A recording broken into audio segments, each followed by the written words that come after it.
Estamos de volta ao terceiro bloco do Antenados na Geral. A gente falou um pouco, claro, sobre o período do juízo, vamos falar um pouco sobre Gideão especificamente, mas veio só uma curiosidade minha aqui, na verdade, pessoas que também escreveram, como é que o povo judeu enxerga Jesus? A gente está falando de juízes, de reis, de profetas, onde ele se encaixa dentro dessa esfera de pessoas e figuras? Uma coisa é a visão oficial, a nação Israel. Outra coisa é o judeu em si.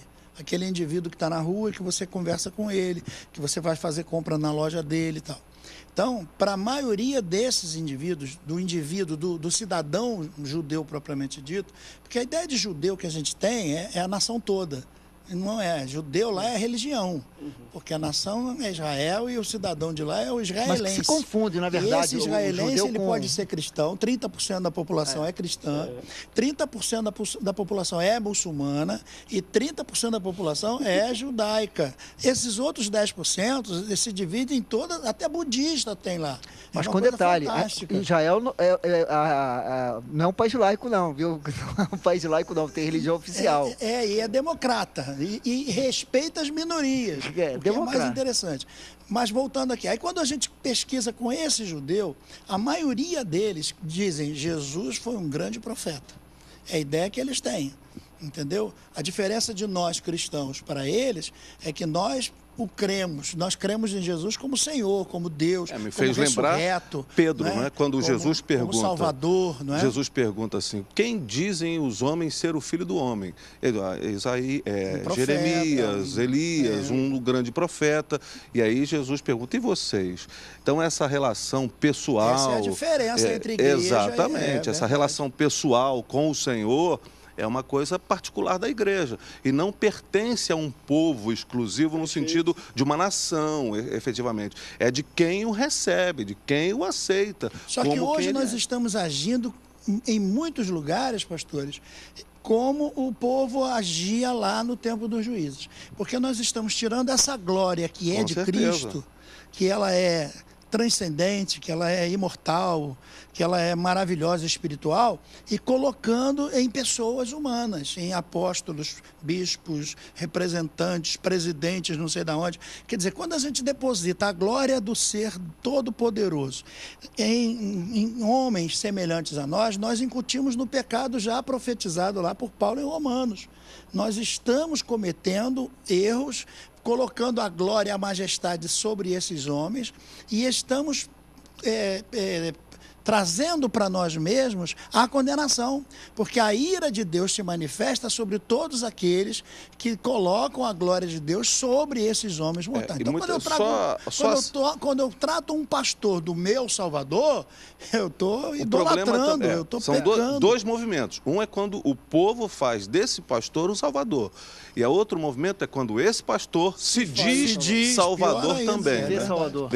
Não, aqui é a igreja, aqui Deus, aqui eu tenho um contrato de exclusividade com Deus. Deixa para outros termos também. E aquele povo fala, não precisa de pastor, não precisa de nada, a gente se reúne, não tem nada. Então, a gente vai cair um pouco também naquilo de... falta de entendimento da Escritura, do Novo Testamento. Total.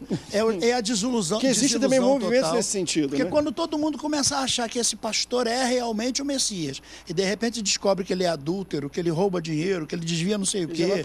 Aí pronto, o camarada se desvia de tudo. Volta para o sistema tribal, que é o sistema do período dos juízes, é o período da maior anarquia que já teve. Foi o pior.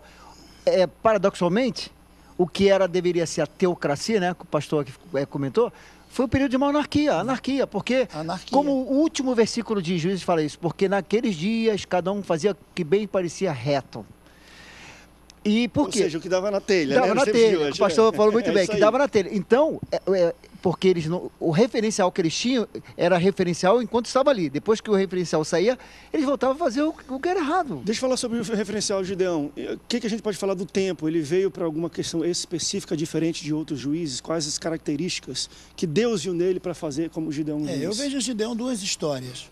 O Gideão até o dia em que ele liberta o povo, e o Gideão que começa a achar que ele é o libertador. Que ele é o cara. Entendeu? São duas histórias. A história se repete, né? A história do Gideão anterior é daquele camarada, quem sou eu não tenho condição, só vou se Deus for comigo. Começou assim com ele, verdade. Entendeu? Que essa teria que ser a história de dúvidas, todos né? nós. Cheio de dúvidas. Eu vou trazer uma oferta, depois olha aqui o novelo de lã, molha o novelo, depois molha a terra. Esse deveríamos ser nós, obreiros, pastores, cheios de dúvidas, cheios de fraquezas, cheios de imperfeição, colocando toda a proposta da nossa vitória em Deus. E com mais uma coisa interessante. O Senhor falou para Gideão, varão valoroso, valente. O Gideão deve ter estremecido. Ele deve ter olhado para o lado e está falando de quem? Ele está falando de quem? Esse não sou eu. Ele falou, sou o menor da casa de Manassés, sou o menor da minha família. Ele começou de fininho, não, ele começou. Aí, mas ele fez uma proposta interessante. Então, eu vejo aí que ele não era isso, ele não era mesmo. Mas o Senhor estava vendo algo dentro dele que ele mesmo não sabia. Sim. Assim como nós mesmos, né? E deveria ser o que o pastor Jorge Vieira está falando aqui. Nós não podemos achar que nós somos alguma coisa. A nossa capacidade vem do Senhor. Por isso que o Senhor dava a libertação a Israel, ao povo, porque aquele homem, ele submetia à vontade de Deus. E o povo acompanhava. Mas no momento que aquele homem saía de cena, o povo voltava a pecar novamente. Por isso que eu falei a respeito de Jesus. Jesus é um referencial que nunca sai de cena. Foi deixar de ser aquele Gideão que só acreditava em Deus. Quando ele começou a acreditar muito nele mesmo, ele começou a achar que ele era o tal. Aí ele já vai fazer uma roupa para ele especial. Já viu esses caras que andam com essas roupas todas, entendeu? Não, ele pediu ouro. Cara, eu quero usar a roupa tal, meu sapato tem que ser não sei o quê. Eu tenho que estar diferente de todos. Esse Gideão aí já caiu da fé, já está completamente, sabe, desorientado espiritualmente. Vai, pastor Javier, que é uma coisa interessante, é que ele fala assim, reina sobre nós. Ele, não. Olha que coisa, ele fala assim, não. Mas faz o seguinte, traz aí uns ouros para mim aí. Ele começa a fazer uma roupa, os colares, justamente o que o pastor falou, para se destacar no meio do povo. Ele fala não, mas no fundo dizendo sim, ó, é isso que eu quero e fica... desde aquele tempo, né? Desde aquele tempo que disse esse negócio. O ouro comprava, muita gente compra até hoje. Eu já falo, Jesus Cristo.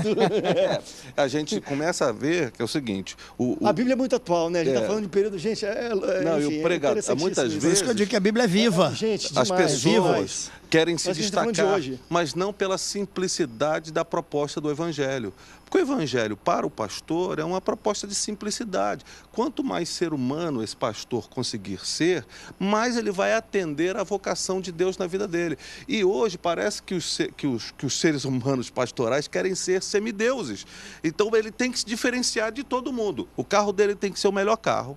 A roupa dele tem que ser a melhor roupa. O relógio dele tem que ser o melhor.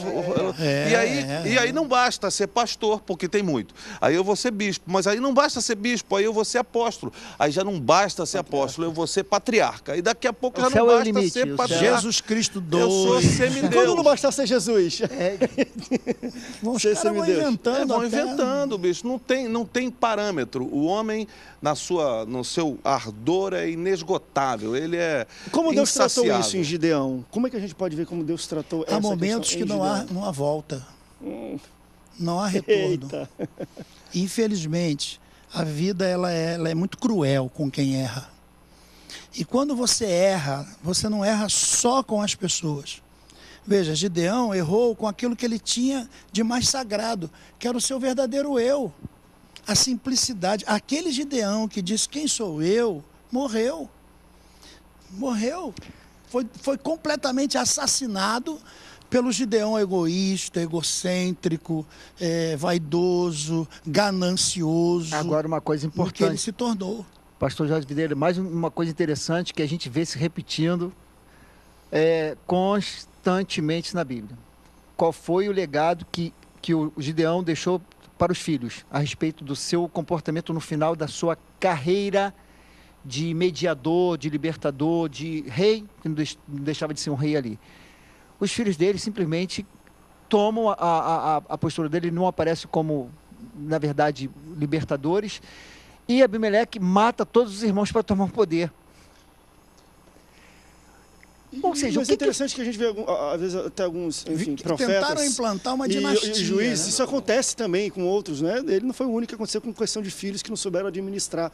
A gente teve também com outros profetas, parece que é um negócio meio complicado também. Né? Nesse período, no final, que a gente põe Samuel, e alguns até questionam que Samuel tenha sido juiz, foi porque o povo via ele era o referencial que tinha naquela época. Até ele achar que estava sendo rejeitado, na verdade, estava rejeitando o Senhor falou isso para ele. E Samuel faz a mesma coisa, porque quando o povo ele vai pedir um rei, agora eles querem um rei dentro dos padrões, né, de unificação de povos e tal, ele fala o seguinte, olha, não queremos um rei porque a gente não quer que os seus filhos governem sobre nós. Porque eles vendiam, lá no julgamento, eles vendiam sentença. Parece que agora, escreveram ontem, né? No caso de Eli, né? Eli foi chamado a atenção por causa dos filhos. Samuel, a gente já não vê Deus chamando a atenção de Samuel, porque não aparece. Tem coisas que é responsabilidade do pai, mas tem coisas que é responsabilidade do próprio filho. Né? A gente acha que é só o filho, só o pai que é responsável pelo que o filho fez, mas tem vezes que não. O próprio filho faz escolhas, a partir da sua maturidade, faz escolhas para caminhar para o lado errado. Acho que seria um bom tema aqui para um outro programa, os filhos desses grandes homens. Filhos de Eli, filhos de Samuel, filhos de Davi, né? Caramba, você... Filho de pastor, não. Vamos seguinte, vamos para o rápido break. Daqui a pouco a gente volta para falar um pouco mais sobre o que a gente pode aprender, então, da liderança e do legado de Gideão. Nós falamos aqui um pouco sobre a vaidade, a morte daquele homem simples, daquele homem humilde. Mas que coisa também de bom a gente pode ver da liderança e de como Deus escolheu. Vamos para o rápido break, daqui a pouco a gente volta. Sai daí, Antenados, volta já já. Conte a ele